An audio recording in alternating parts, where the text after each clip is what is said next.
আসসালামু আলাইকুম বন্ধুরা। আশা রাখি আপনারা ভালো আছেন।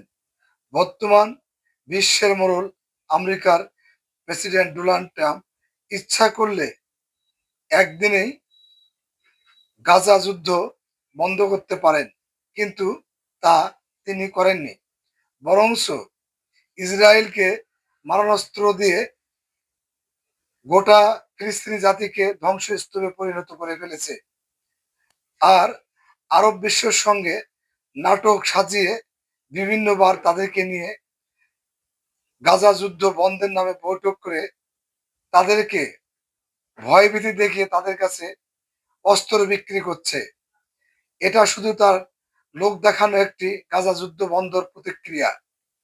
সে চাচ্ছে সারা বিশ্বের মোড়লগিরি করার জন্য।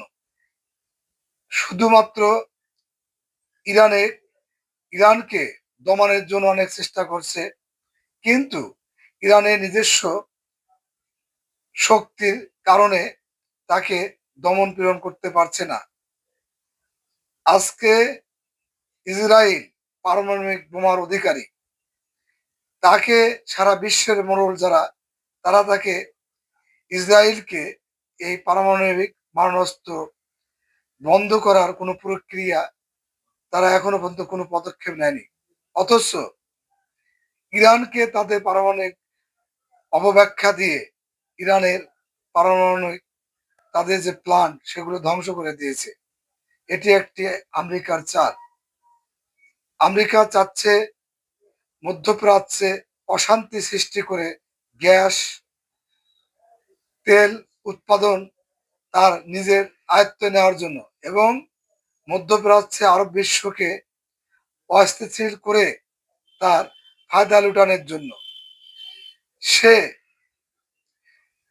শান্তির বাহক হিসাবে প্রমাণ করতে চায় আসলে সে একজন নিকৃষ্টতম শাসক হিসাবে প্রমাণ হয়েছে, যেটি বিশ্বের মানুষ বর্তমান বুঝতে পেরেছে। কিভাবে তিনি সারা বিশ্বকে অস্থিতিশীল করে রেখেছেন, এটা মানুষ বোঝার অপেক্ষায় থাকে না। বর্তমান ইয়েমেনে কয়েকবার হামলা করে যখন সে ইয়েমেনের সঙ্গে পারেনি, তখন তার সঙ্গে শান্তি চুক্তি করেছে। অথচ এই গাজাবাসীকে নির্মমভাবে না খেয়ে মারছে। তার শুধু একমাত্র নিজের সদিচ্ছার অভাবের কারণে এটা হচ্ছে। আমেরিকার প্রেসিডেন্ট তিনি এই যুদ্ধকে জিয়ে রেখে তার স্বার্থ হাসিল করছেন। সেটি হলো জর্ডান, মিশর, কাতার, বাহরাইন, আরব আমিরাত, সৌদি আরব রাষ্ট্রের কাছে তার বিভিন্নভাবে তাদের তেল গ্যাস নিয়ে তাদের কাছে অস্ত্র বিক্রি করে তিনি তাদের কাছে মোড়ল সেজে বসে আছেন।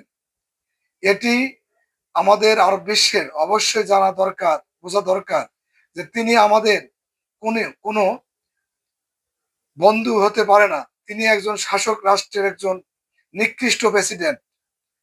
ধন্যবাদ সবাইকে। আসসালামু আলাইকুম।